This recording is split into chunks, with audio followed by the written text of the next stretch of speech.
middle chord is unique.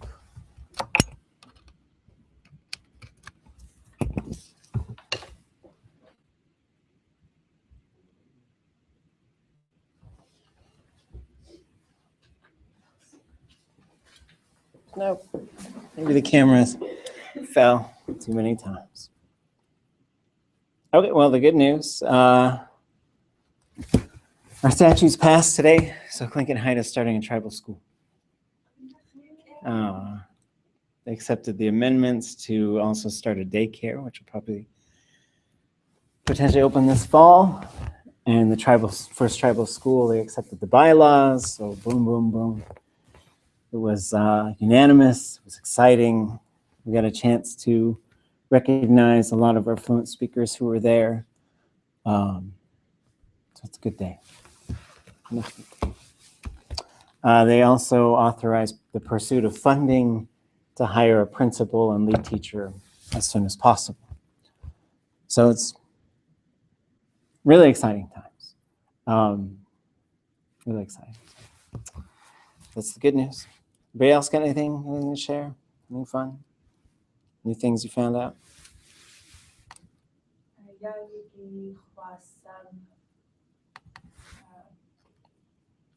At both high schools. How? For Kanat'á. Mm-hmm. She has a busy job. She teaches 0-hour Tlingit at JDHS and then goes straight to Thunder Mountain High School. Wow. And it was pretty fun. Oktat Singh came with me for the Thunder Mountain one. Oh, good. Yeah.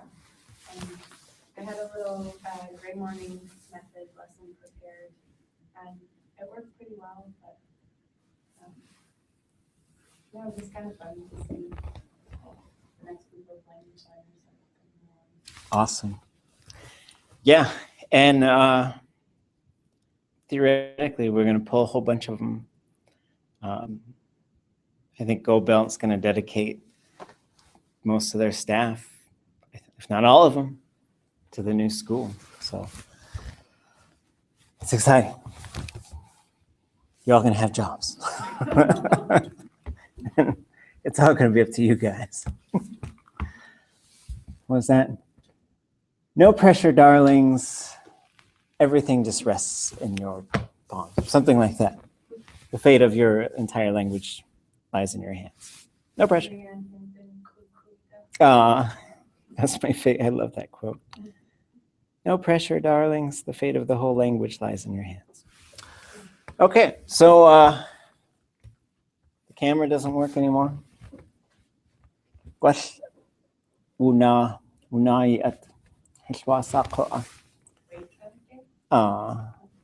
It goes on and then it just turns off.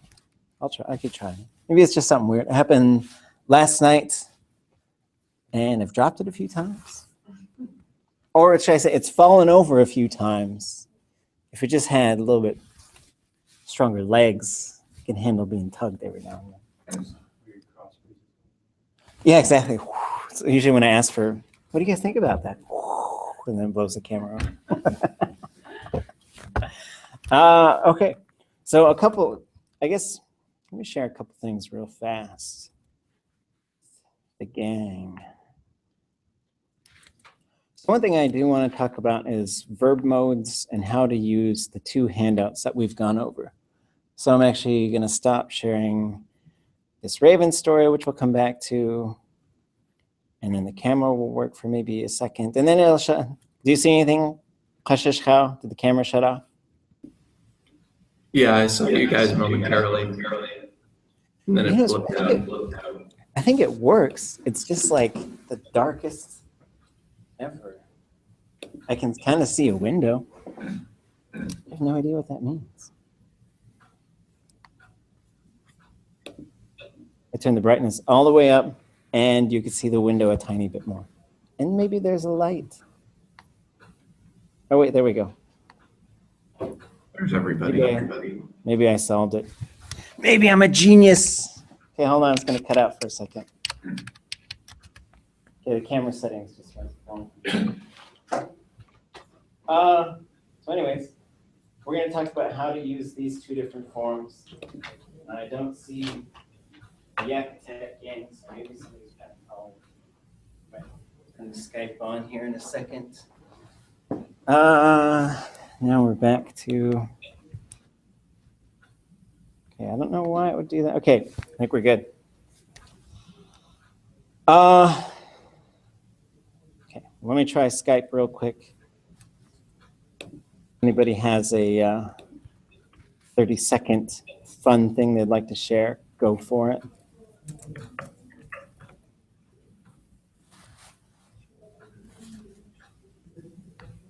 On this from Canada that did a workshop with Stephen Graham like 10 years ago. Oh, really? And they developed curriculum kind of idea what they do. They're sort of violating the Huh, wow. Welcome. Please enter your conference access code followed by the pound key. I turned that way down too. Like that would have been so loud. That is not a valid passcode. Please re-enter your passcode now, followed by the pound sign. Please.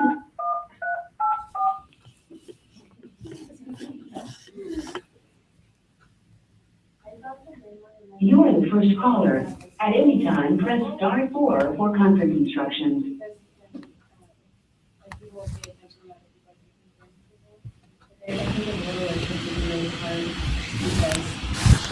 Part of learning it is watching other people go through it and figuring out if they're making mistakes or if you made a mistake. And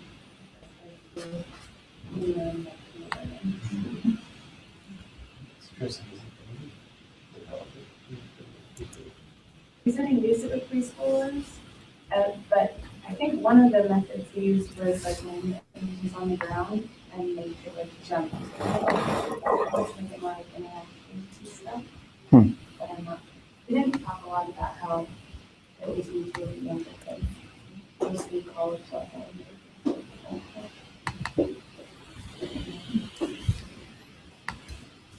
But I actually played it with the chapter Kanat'á. Oh yeah, they were showing me some things. That was rad. So they were both eating, and I just put 4 at a time in front of them, and just that's how big the table was. So it would be like 4 pictures of nouns, or maybe like a verb phrase like make the young good way out of cook's food.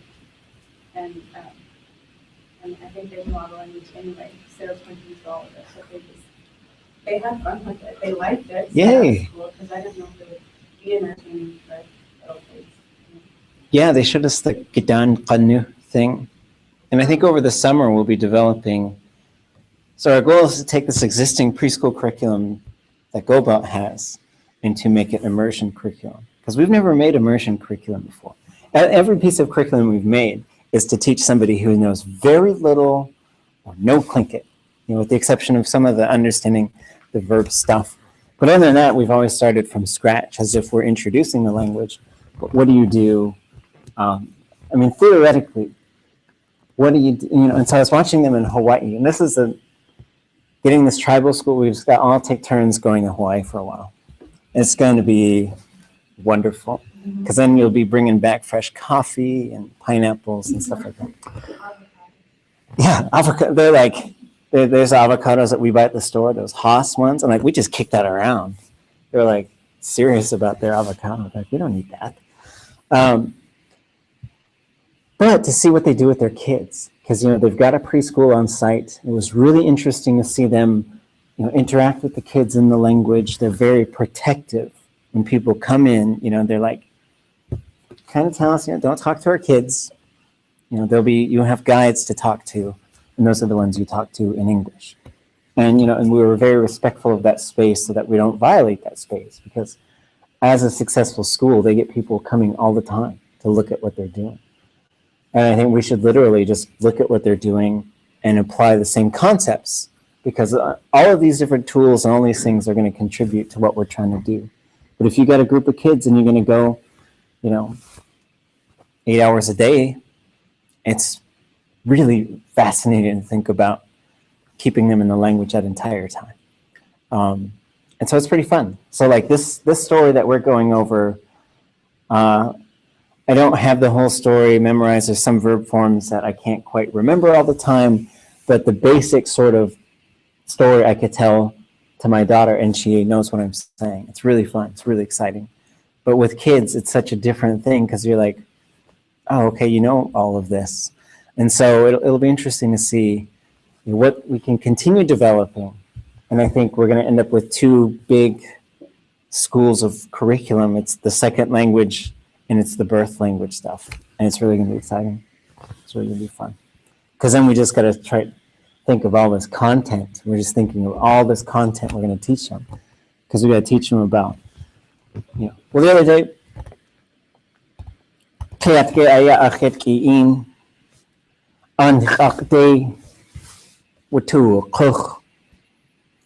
Atwitisatin we Achitki Kashkes Ausatin Daipak Alk Ayahas the Jew. Her away. Ish swimming pool away. Hatka Kak Khat Yaki yes away. Wake away. Has Kudzati Kakone has cake or what? Wake Acheti has to talk, has to ish too. Hatka cake. Kash has to talk, has to ish. Kayanawati aya. Khat yaki. Wanach sawi. How? Kay Ekini dak hasu wakak. Ya Kanat'á yihin na ki de hasu wakak. Kanat'á khat. Kunach Kanat'á. Attaka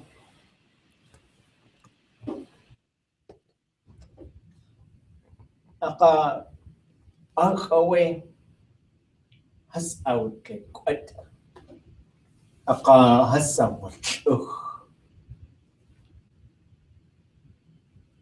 Cha Adach Aya Khat Kaka Khat Kahas Kanach Una has out the kit Adach Aka has to Yaki has to talk, has to ish qut. Has qutzati. So I had to explain it, right? So it was interesting because we were reading all this language in the home literature this semester.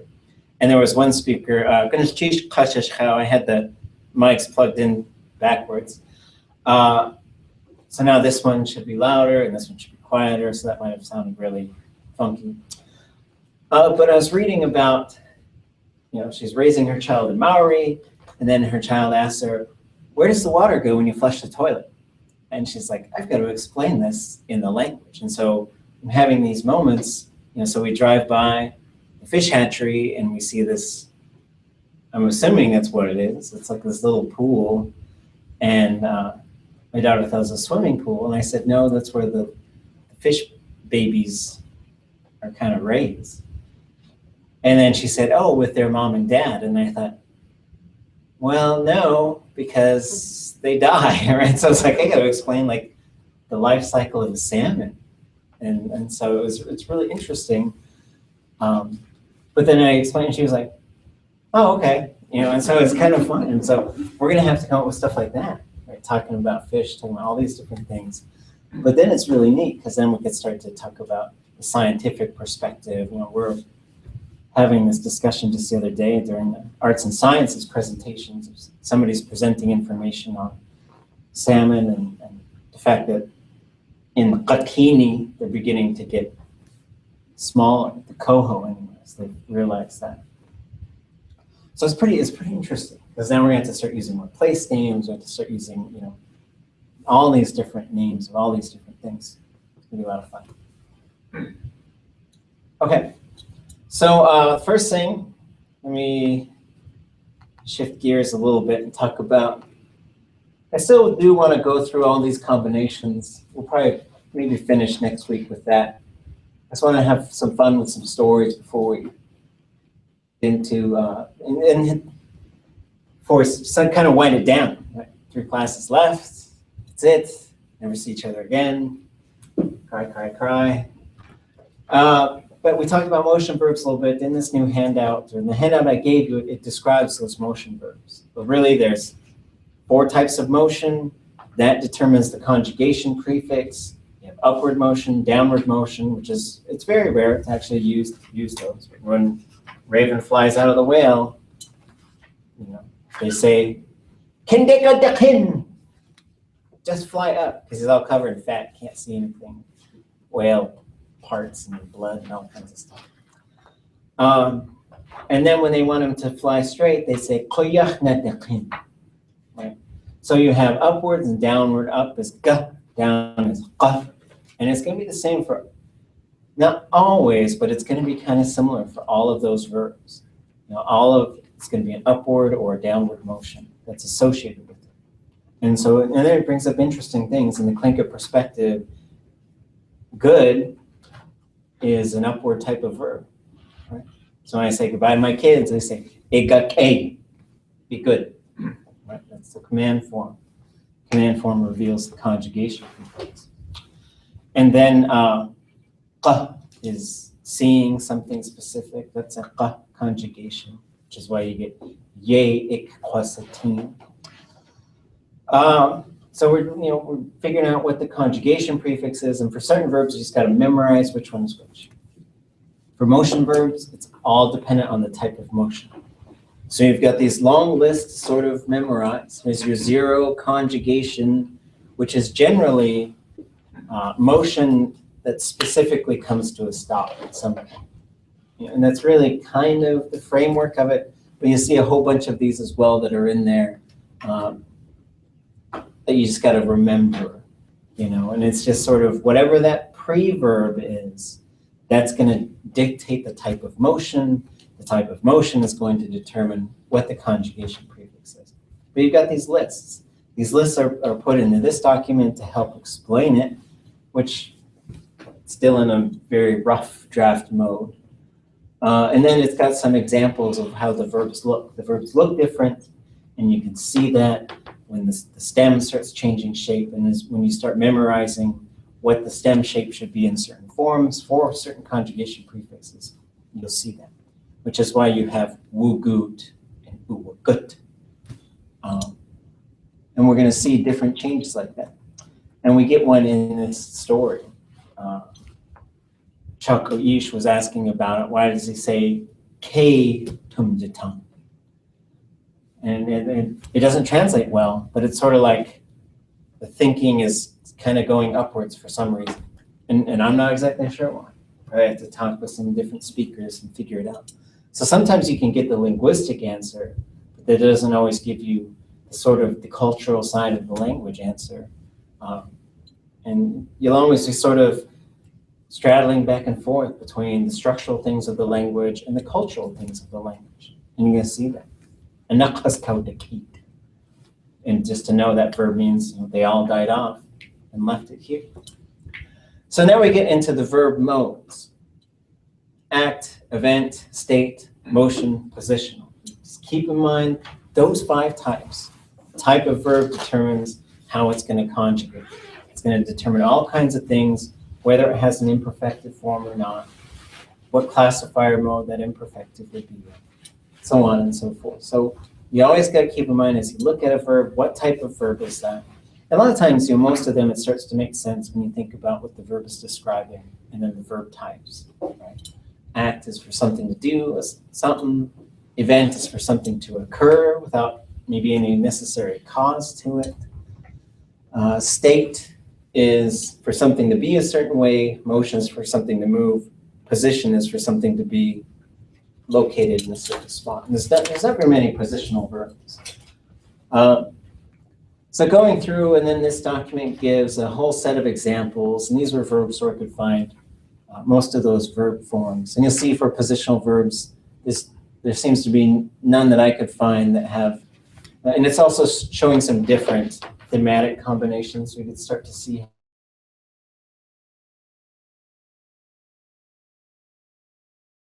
which would be, and when we get into the thematic prefix, we'll see the way James is writing these and the way that Carrie is taking care of them. It changes a little bit whether it's an A sound or a U sound or an I sound.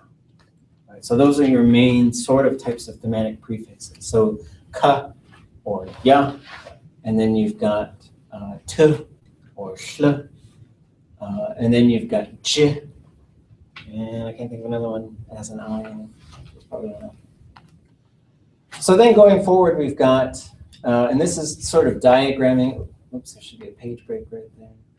So if it's in parentheses, that means it's optional or it pops up in certain cases, right? So in the future form, when does K pop up?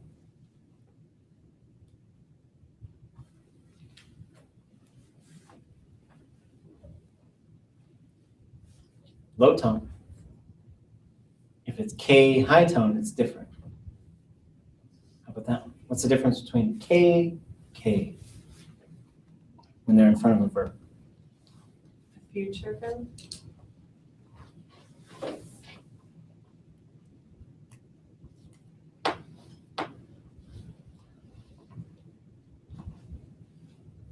So K with the high tone means it's upward, it's talking about upward motion specifically.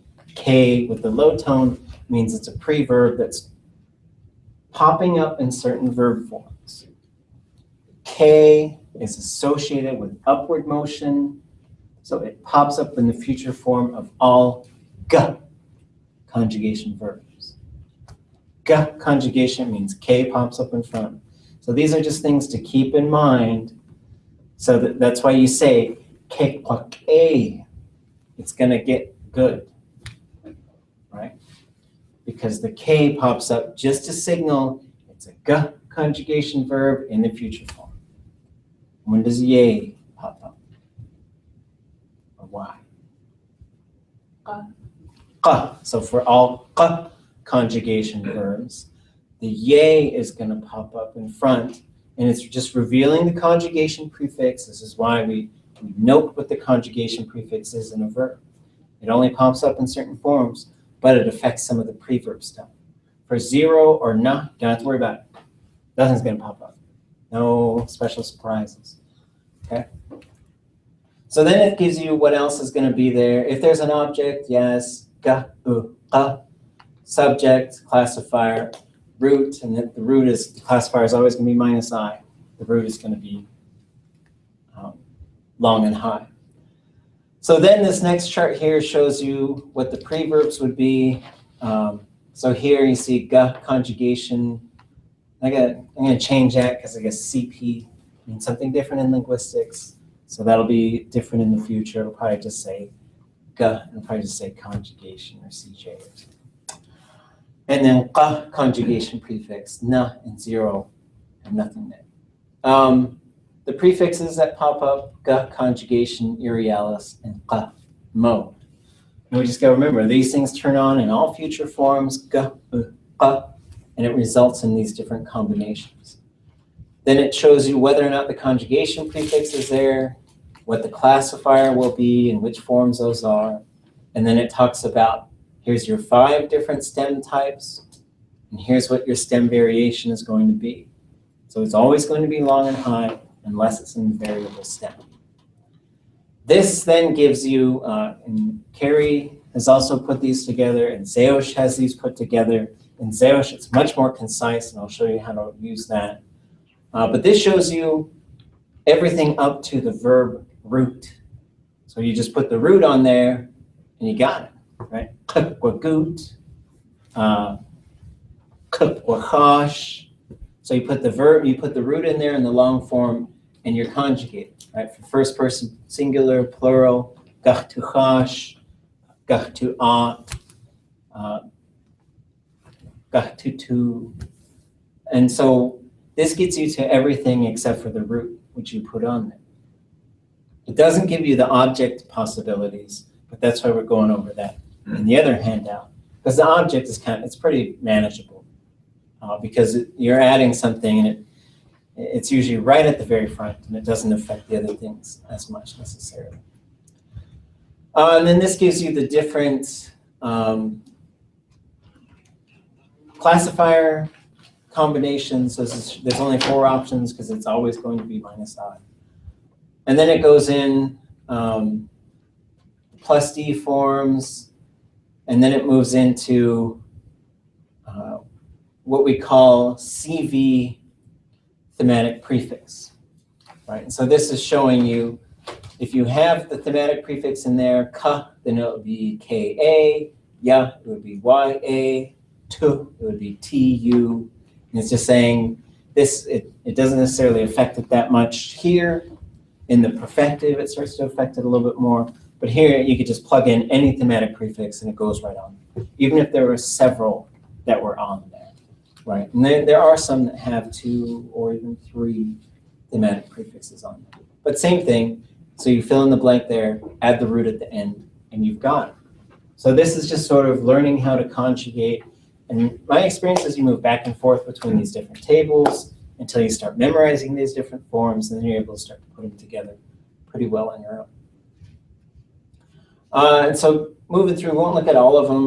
They all sort of follow that same philosophy. I'm still working on these to get the perfective, so that we have those and you can add the end here. And so here you can see in certain verb forms like the perfective, the conjugation prefix is dictating what the stem is going to, the stem shape, right? So 0 conjugation is different than na, ga, and qa. So we start to just look at these patterns, and I think at first you start off by just keeping these types of documents around, and so you can conjugate verbs. And again, we'll look at James's. I want to wrap this part up because you guys can look at it later, and we might spend a little bit more time next week. And then it moves through all of them, but you can see object there, and the y would pop up, the perfective marker in between the object and the subject. We've got perfective negative, imperfective negative. The imperfective is the least predictable. The classifier is totally predictable, but the stem variation, it just depends on the verb itself. There's like 20 different imperfective possibilities. So it's more or less impossible to predict. So you just learn the imperfective form for that particular verb, and you go from there. Progressive imperfective, again, we see ya, k, or yay. If it's 0 or na conjugation, you're going to get ya. If it's ga, you're going to get k. K na kain, it's getting better. Or you're going to get yay if it's pa conjugation. The imperative, which is the command form, you're going to see that here. The conjugation prefix will always be realized here. We'll look at some of those specific examples next week. Perfective habitual, does it every time. Hasn't done it yet is the negative form. The hortative form, so these are some things to keep an eye on as far as identifying what forms of verbs you're looking at, which helps you to sort of translate it and also helps you to put these things together and help create meaning and interpret meaning when you're looking at these different forms of the verb. Repetitive imperfective, it happens regularly. And then and what you're going to see here is the suffix depends on the conjugation prefix as well. So how do you say these things? Like it happens on a regular basis. Then we get prohibitive, which is don't do something. Potential, potential attributive. These ones are really fun. Like there's no way somebody could do that. But you have to remember in this one, you're going to get the irrealis, the conjugation prefix, and mode. So you got to practice turning those 3 things on when you're going to use forms like this. Like Walter Soboleff had one. This handout, I don't know if it's on TlingitLanguage.com. I'll make sure I put it up there right after class. But Walter, I think the quote, let me just pull it up real quick because I read it today, and it's a good one. I mean, it has something to say about the language and why we do stuff with the language. There we go.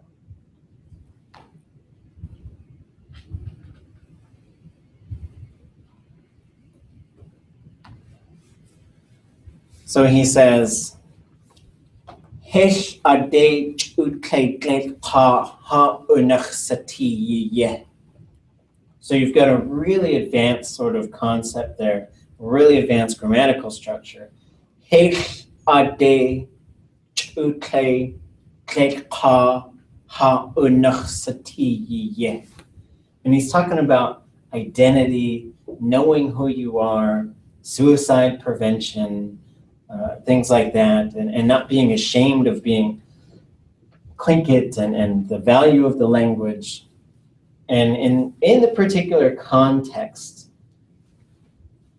the way I would translate it is there's no way we can just be white people. And what he's saying is being educated without our language is not working. It's creating lots of problems, creating lots of death for a lot of people. But again, you got this pretty advanced verb form, and then there's going to be these different suffix, combinations that pop up on there, and some things like that. So we'll take a quick look at the Crippen book, and then we'll get back to a Raven story, and we'll see how many sentences we can do. So we've talked about this, I think, quite a bit. I'll make sure that this is up there for handouts for tonight as well. And I want to get to a specific portion of here, and one that I use quite a bit when it comes to conjugating verbs and realizing how those verbs are being, and what verb mode is that? Identifying the verb mode. So one of the things that he has here, this is stem variation for all of these different verb modes that are listed in here. And where really, so this right here, here's these different verb modes: perfective, future, imperfective, progressive, realizational, habitual. And there's some of them that we haven't even looked at yet, like contingent. And he's got some translations for what these verb modes are. But then you go down to the cross, and it shows you what the prefixes could be for those. So if we go to, in this case, the hortative, then we go down here and we see 0, qa, na, qa, qa, and here, ga. Oh wait, no, that must not be. Down, down, down. Oh. And what this is telling us, which prefix table to go take a look at. So we start here on the next page, and we start looking at these prefix tables. And this is one for the perfective or for an irrealis in certain cases. So if you had a negative form of something. So this is saying first person singular. And then this is any classifier with a consonant and an I, any classifier with a consonant and an a 0. In some cases, you're getting some, the ya classifier, which is often a little bit different. And then in certain cases, you're getting the contraction of the a for sha, sa, and sha, which we've talked about a little bit in here. So then you go down here, and same thing, you might have a thematic prefix on there, you plug that in, and you have that. So it's kind of a bit to sort of process, and then we can look down to the following pages. If I can get there. Same thing, so here's these future modes. And what this one is showing you, so if you see something, a verb, and some verb says kaqi, and then you were to look that prefix up on here, and I think we did this one, kaqi, and then you could find it here, and this is showing you what the components are. Second person singular, that helps you to figure out some future mode of you will verb. And then it's got several others. So here we've got, when we start getting some where the classifier or the conjugation prefix is popping up, and then on the next pages we start getting into ne classifier or conjugation prefix, and then we start getting into some combinations with the qa mode. So this is where we're getting into hortative forms, any of these attributive, sort of like there's no way it could happen, or he would have done this. Now we're getting some forms like this. And this is the secret to what they call old Tlingit, right? To be able to conjugate in this way is, learning these different verb modes. And then our challenge is to get ourselves up to speed where we're using modes like this. We're also interpreting modes like that. We're also teaching modes like that. And this is sort of the upper echelon of the language. Okay, that's it.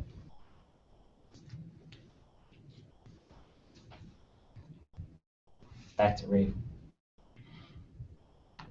Everybody okay? Everybody alive?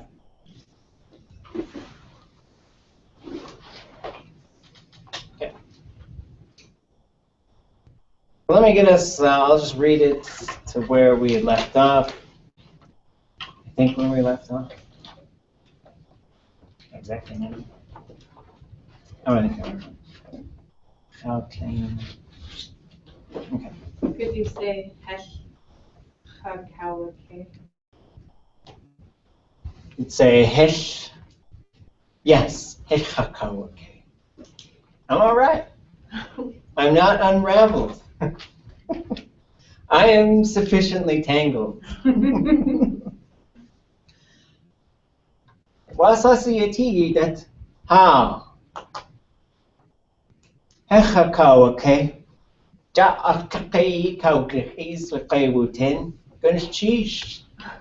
I'm not unraveled. My mind is tangled up in the same net. Thank you. Okay. Questions? So you get a lot of time to spend with these types of documents and thinking about this stuff. And what I like to do is take it into translated stuff and try and segment it and gloss it. And I like to go into things and try and figure out how these verbs are working. Or, sometimes if you have a story and you just take that story, you just circle the verbs and just take a guess at what the verb mode is. And having these things help you identify. But then, as you start to put that together, you think about why did the speaker use these? So we see in the Raven stories, we get some crazy verb uses and conjugations. But for daily conversation, it doesn't always get this crazy. If we were to take, say, one of the conversational videos from Alice, and you can create documents from that. You open the sort of Cupid window on the UAS website, and then you can copy and paste all the text. It takes a little bit of work, but then you've got something to goof around with. Separating, you got to separate the Tlingit and English, or you could just leave it all together as one and just work line by line. And it helps to have the translation because you know where you're trying to get to. And that helps you to sort of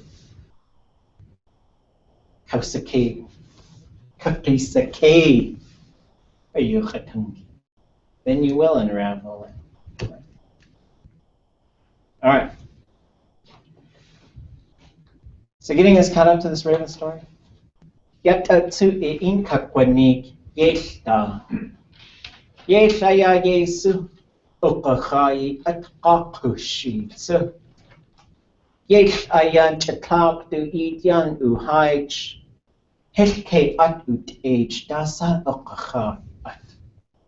Achayet adakteyu yacheti at adewugu. Dasa just ya. Masakshawaitu was south blueberries, ye dakutlege. Kanat'á, Kanat'á kawat Aya, ye su ye adat ketum detan. Ach tuwa ushka adusachat utini chas yuklep chachayi. Ach aya duwak ach te akawati te. Kayan akawati guk. Waya ach in kakainik cha adusa yanagati. Dakde Wugut, Wake Aha. Chakde Aya just to walk Ashike Uwa Ich. Ya Ganakach. Ya Ganakach. Chayach away. Dak Uwa Gut. Dasayu just Gusu Ye Yaw. Just how plain Ayach Yana Hush. Aya Gusu Ye Dayaka. Gedein ach instinis neek. Kech Yaw Aya. That's where we left off. Okay. Is anybody on the phone? So I'm going to hang up. A little window in my business. Okay.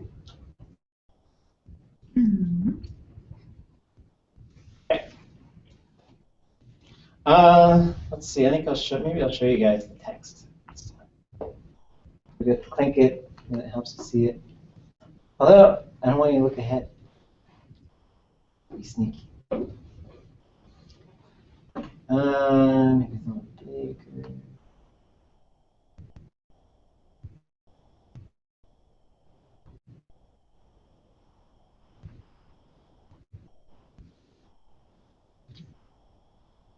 Okay. Hold on a second. Whoops. Another window.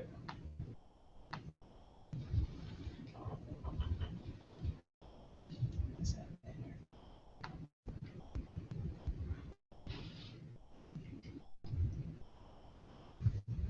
Okay. Adisadu tuasagu shukwa ayi.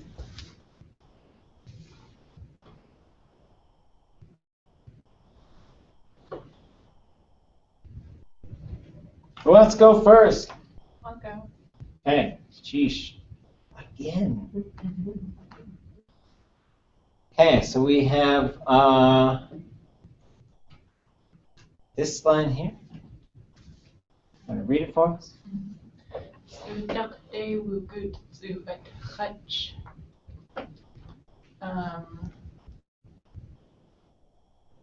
it again? Also, again. Again. Again. Inland, he walked or went.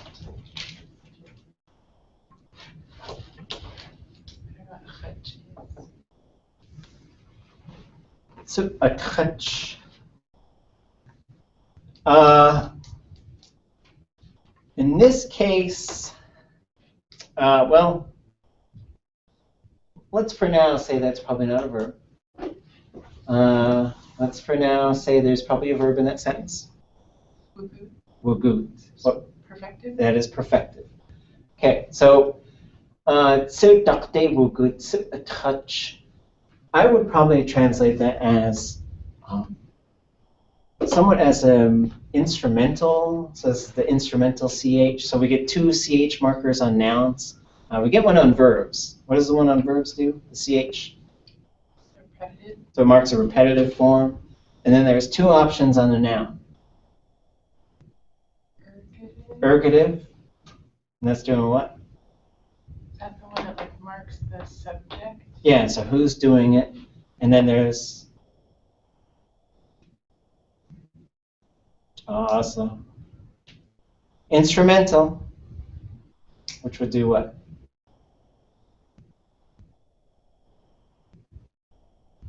So I could say, pick up this remote control and say,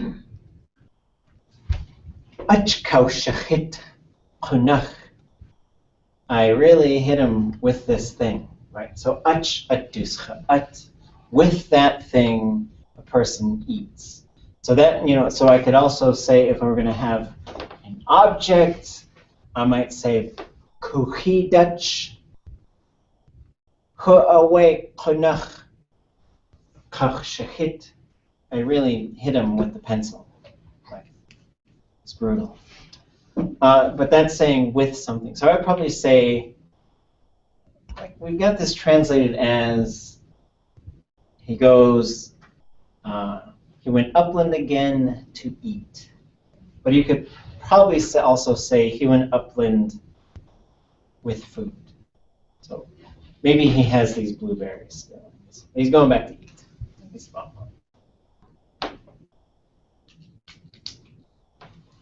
Jutin. Natu.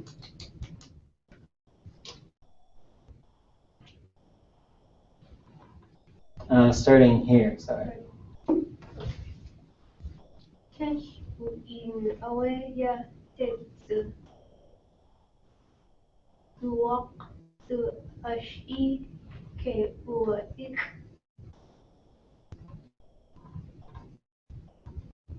Yak yanakuch. Okay. 3 verbs. Want to spot them?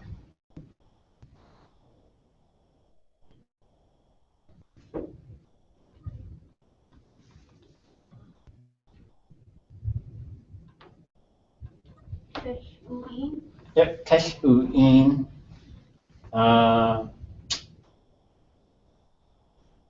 Any ideas on the translation or the verb mode?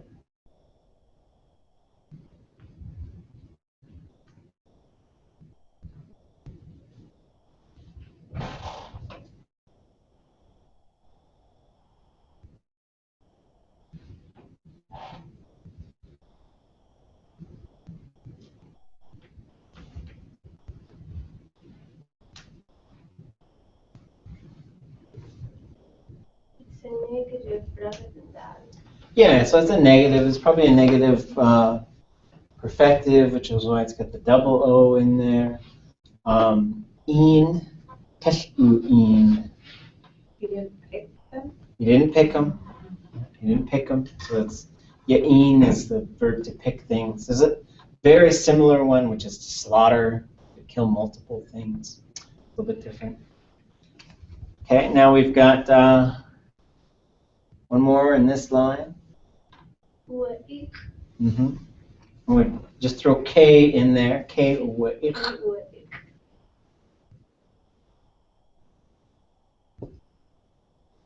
Any ideas on the verb mode?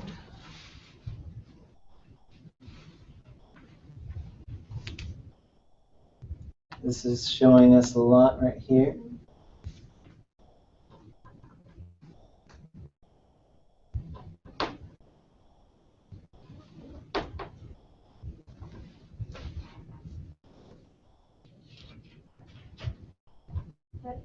Perfective. Yep, it's perfected. K, u'ik. You know what that would mean? K, u'ik. It's a shout out. And it's got this upward thing, and it's almost always there. In the Raven verbs, it's always there. He must like shout like up to the. I guess when you're doing it, you should be shouting to the heavens. And then that Yanakuch. mode. Mode.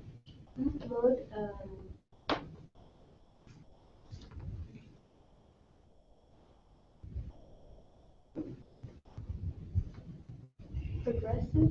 Progressive imperfective, yes. So yana or kena or yena, and then usually it's going to be a short and high, and that's what you're going to get. Translate.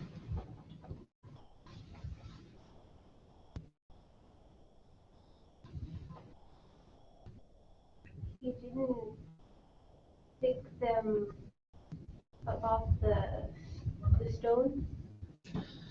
Yeah, that's a good guess, and so it's probably the yatetsu is the stone. So it's probably saying he didn't even pick. So he already went up upland. He didn't even get to pick any blueberries, right? And then yatetsu, this stone, which if we're to translate maybe from the stone, then we get this one. Duwak to ash ikeu. His eyes.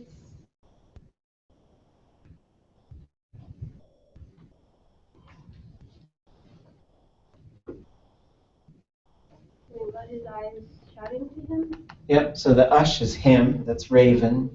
So his eyes shout out to him. Boat's coming. Yauk yanakuch. Yauk yanakuch.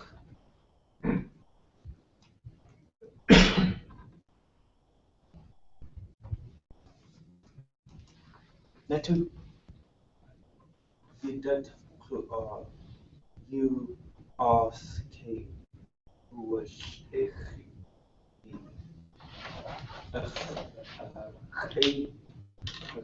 daddy change to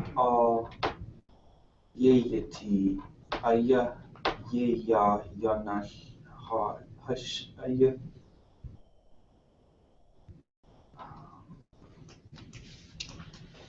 Any?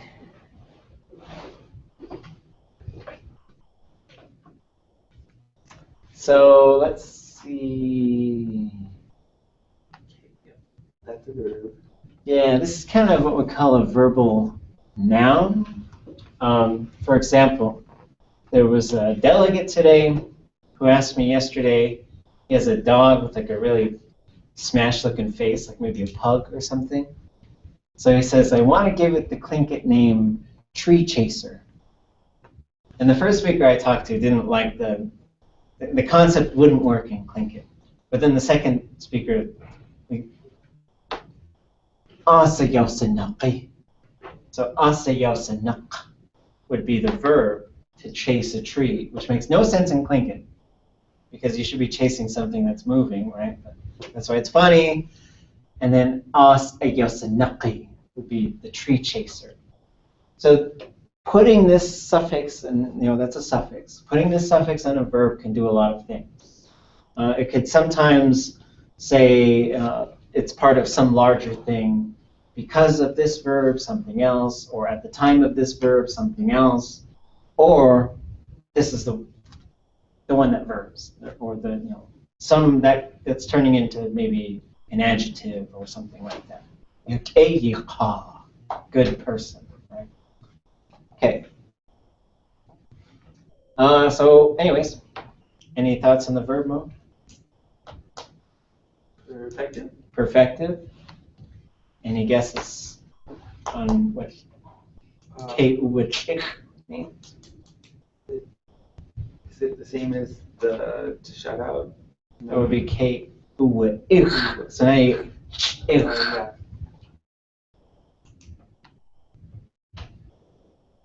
Anybody know what that verb root is? It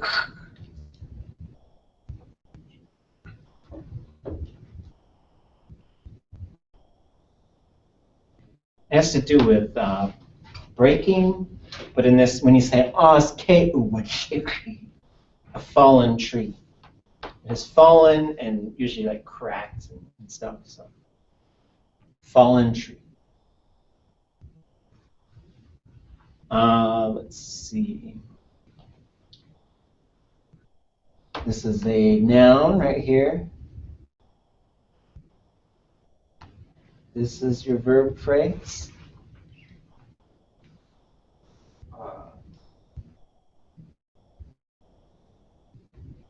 Is that to be?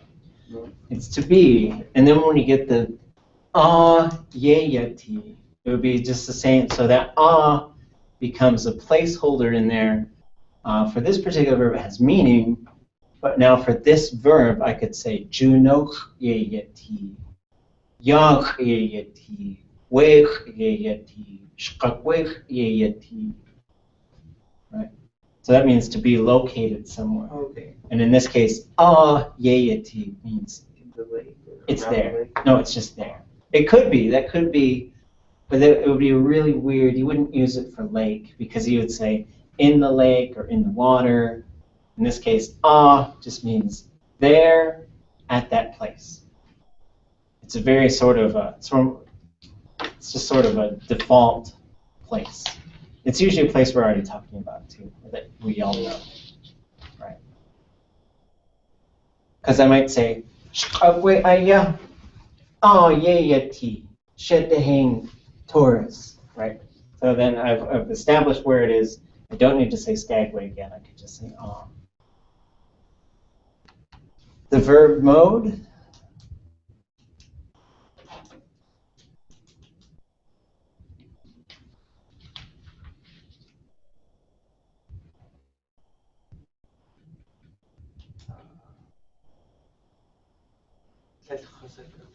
Yisekuga? Imperfective. Imperfective. Oops. And now this one. Oops.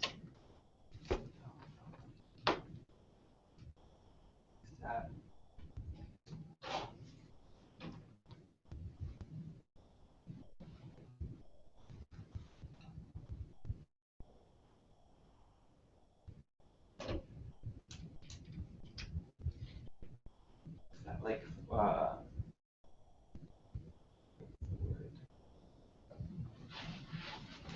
yeah, for things to float around. Mm-hmm. Yep. Verb mode. Imperfective. Progressive imperfective. We get ya plus yana. Yana. So that we look for the na to pop up, and then we see the ya before it, the short verb stem, and that's telling us progressive imperfective. So we get, now though over there a tree had fallen,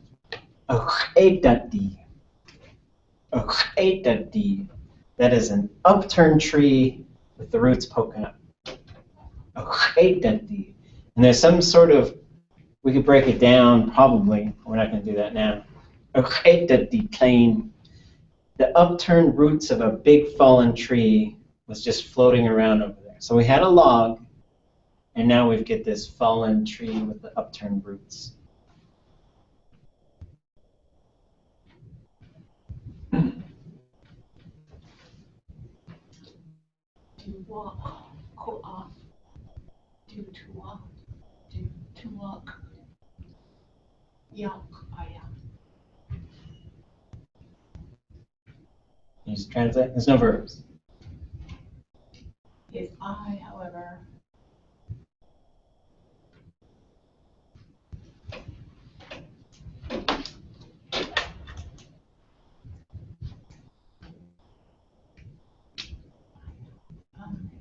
the boat here. Yep. So in this case, do to walk, thought. Thought. So this is how, when you say somebody thought something, there's ways to do it with the verb. You know, and you could say Yéil to wati, but that's more like it wanted it to be. But this is saying do walk to walk. And in the context of the story, his eyes thought it was a boat.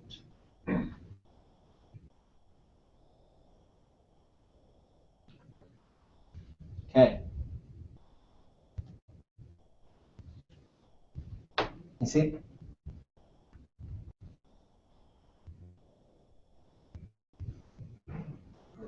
You get to walk in. I can't make out the next Condane. one. It's one verb. And where's that? Which one's the verb?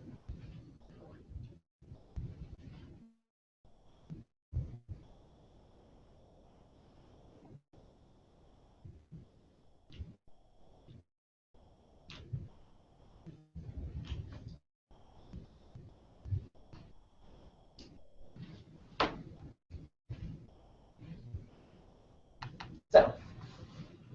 Nay. Do you know what verb mode that's in?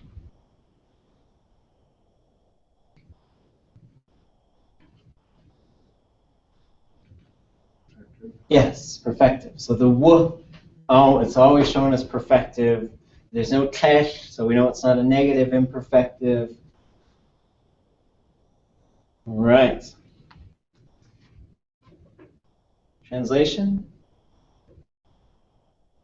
Aqa ayu yetqa to walk in khandane wune.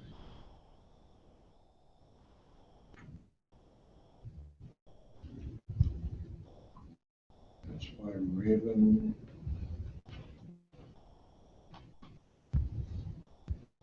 This one's a little, it's kind of tricky. So do we know what khandane is? You know, khan. Angry. Yep. So, and this would be, khandane is a really interesting kind of construction. I would say angrily. He was angry with his eyes. And then Raven was angry at his eyes. Okay, let's see. Chashashchao, we've got the next line.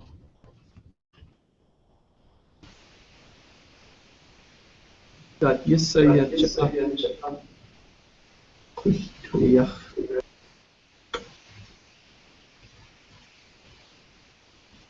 Uh-oh. Usue story.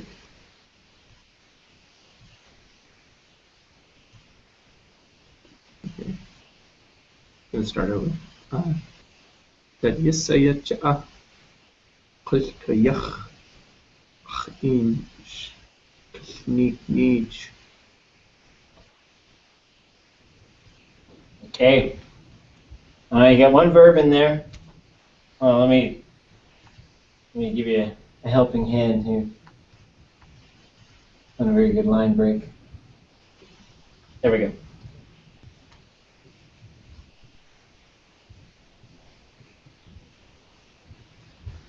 Which one's the verb?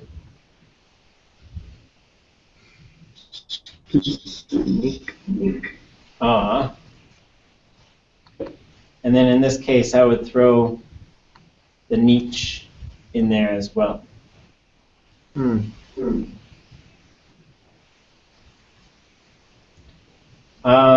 the verb form, it's getting a repetitive marker on here with niche. Kushtayach. We got any guesses on that? I don't think you guys have seen it before. There's these two really similar particles that you could probably break down how they work, but in this case, we're not going to. So if this L was an SH, and these are unfairly similar sounding, but have different meanings. So if I say kushtayach, does anybody know what that means? Right, so it's a sort of, we call it an adverb, but you could say kushtayach kasitawa ushku chayesu yekwane. Even, it doesn't matter, you don't want me to do it, I'm going to do it, right? So that's how you'd be really naughty and think it. Or you could say kushtayach keshtana achji hundaka hiki dekakwaku. Doesn't matter, I don't have any money, I'm going to the store, right? And so, but kushtayach. So in this case, he's angry, bawling out his eyes. What might kushtayach mean?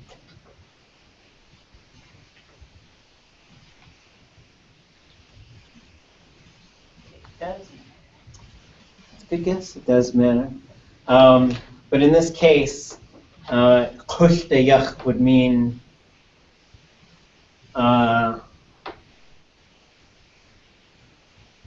sort of any old way, or it's more than incorrect. How about that? It was really reckless. You're making it up. You're really not doing that right. So with that, dat yisayet akushtayach ach inch kishniknich. You got a shot at a translation? Chashashchao?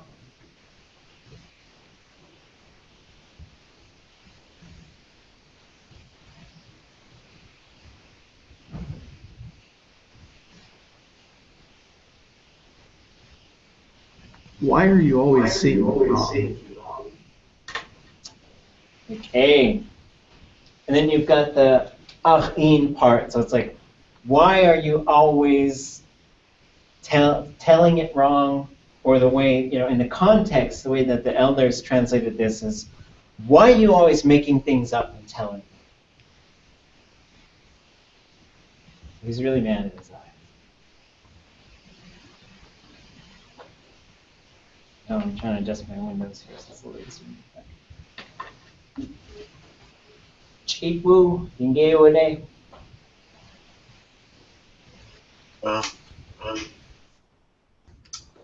Oops.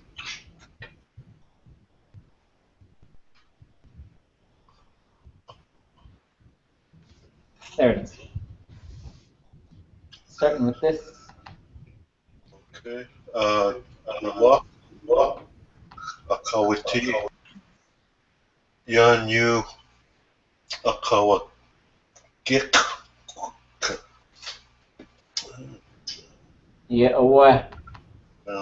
Hey, you get 2 verbs here.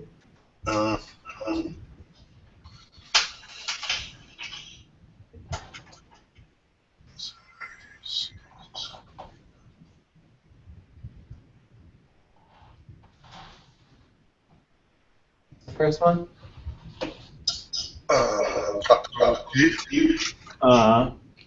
What mode is that in?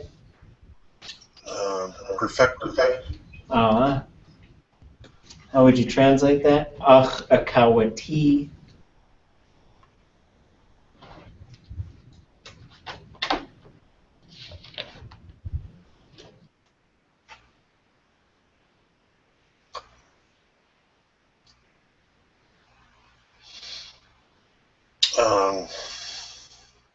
Don't know.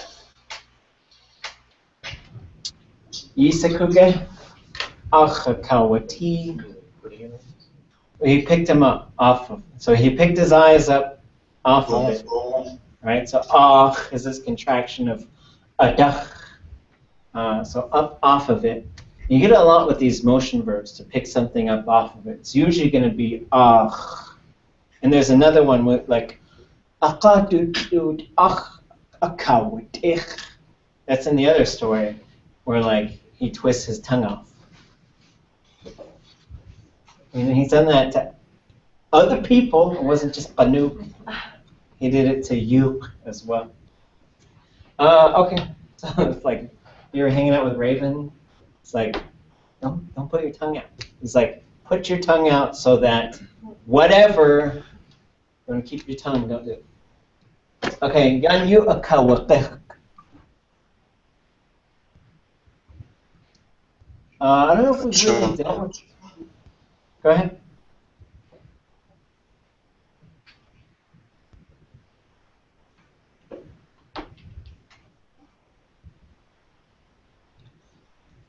Anybody got a guess on what verb mode that is?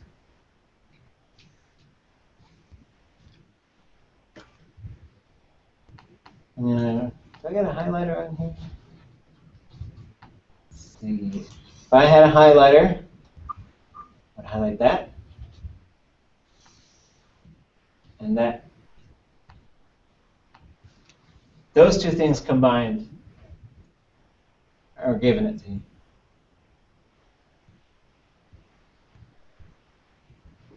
I don't think we've done a whole lot with this one yet. It's a repetitive imperfective. Do we know what qeikh is? I'm not sure. Cheat, Wu, you want to give it a shot? Qeikh. Click. I think I recognize it from the keat and pawns. The way is it to throw? It's to throw, and it's also to vote. When we voted, Tlingit was just throw things. We were talking about it today. We get these little remote controls to vote with, and they're like, we got to give this a name. So I stood up. Well, I got the name from Florence. She pulled me over, and it was Naikik Decade, the voting container. And so I was like, there it is. And they're like, that's too hard to say. I was like, we got a language department, we got tribal school. You can't say it's too hard to say anymore. So, but if I were to sort of think about how this verb works, and we got to always think of context, he picked his eyes up and he threw them on the ground a whole bunch of times. Because you got yun, which is downward, right? Yun yu akawakik. Bang, bang, bang. Yeah, throw them. Bad eyes. And then we get it again. Although this one, so the perfective marker is here, but then it disappears here. It's interesting stuff. I don't know, so it has some repetitive form. There's probably a better term than that. But you see the U in front and the K at the end, and you're getting some form of repetition. Okay.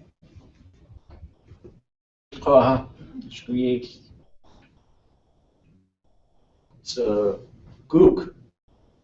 So, yande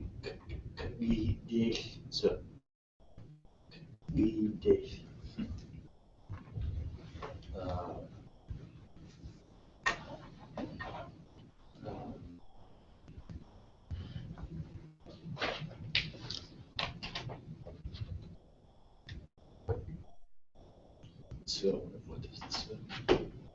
So, in this case, especially when it's on the front and it's low tone, it's going to be again.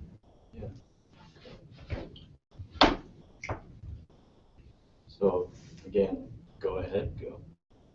Okay, yeah. So go ahead. And now we get this. There's our verb.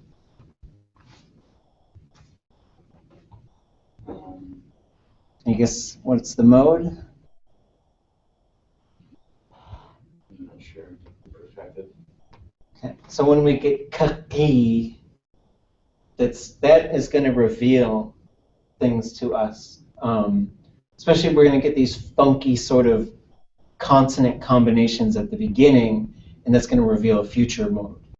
Right, so in this case, kaki is you will. Right, so we're getting. So it's interesting because he's not. Sometimes he's giving his eyes real commands, but sometimes he's just saying, "This is what you're going to do, eyes." Anybody know what deish is? Keep a lookout. Mm-hmm. This is what the guys on the top of the totem poles would do. The herons that would hang out in front of the village.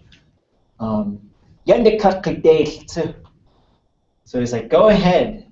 You're going to keep a lookout again, right? You're going to look out again. Okay.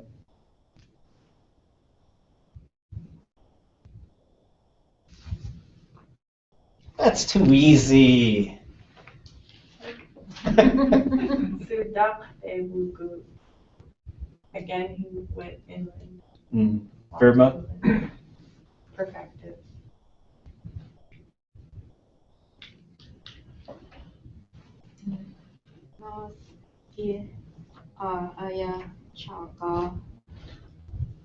So this one, Natsuki, aya chaka.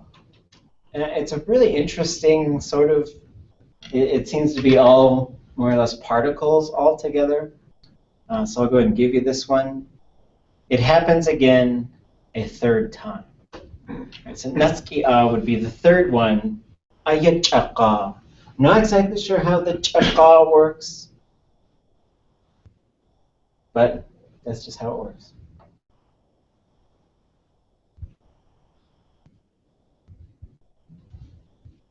Oh, I'm losing track of my.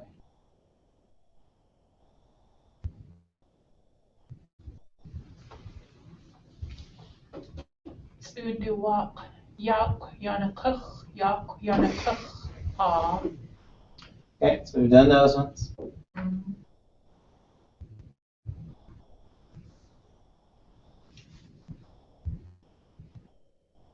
And this one is probably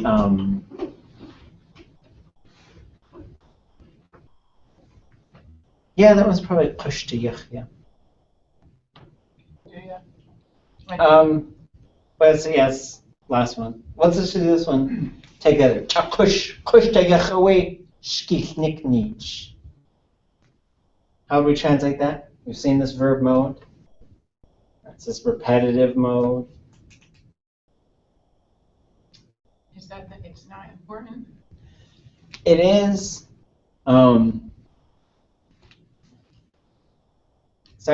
it's interesting because I'm pretty sure he said kushtayach this time as opposed to kushtayach.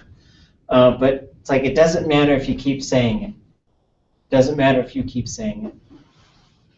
And then the elders, they translate it as like you always just say whatever. Okay, I think we got time for a couple more. Let's do those all together. Akuhain.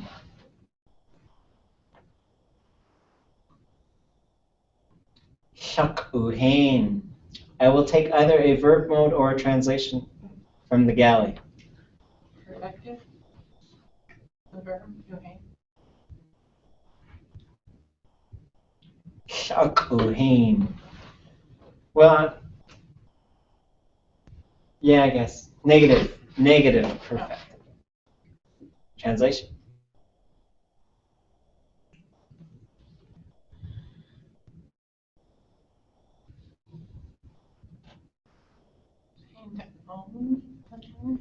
That would be dahain.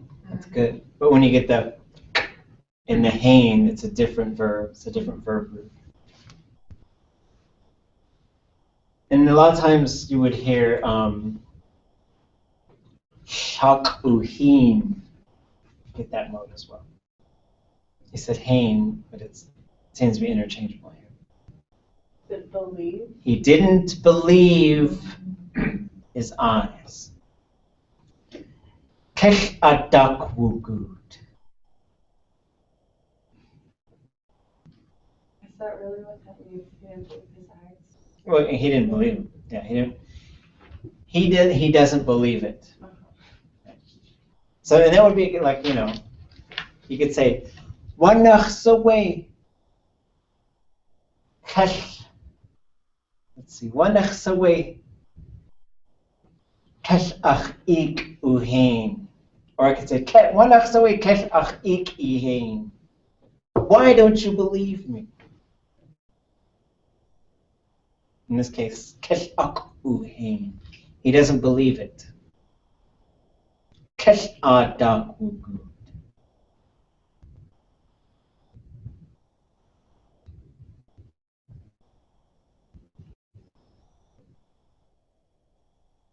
Is that like he doesn't walk back?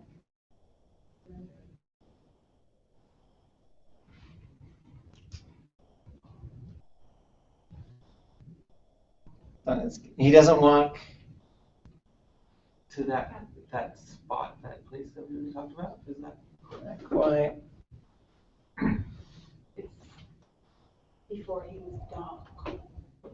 The other way back out. That would be if he was going from the shore out. But in this case, kesh adak wugud. He doesn't walk out from that place, right? Because he's going up in the sort of bushes to eat blueberries.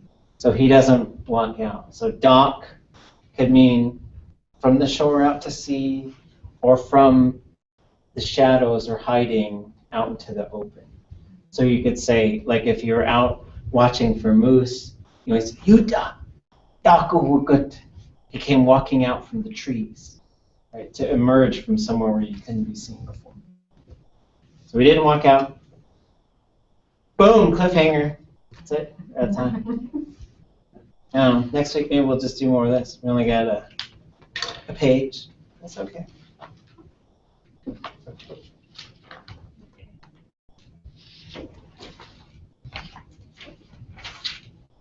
It's only 7 more pages to go. Okay. Questions? You okay? What does mean to do with that verb? It does, but I'm not exactly sure how. Meshahash would be like it's drifting. It's in the process of drifting. It might have to do with the house that was on. I don't know what that. How? Choose the cut Yuhan, Wukaya Yajane, which I don't get angry at your eyes.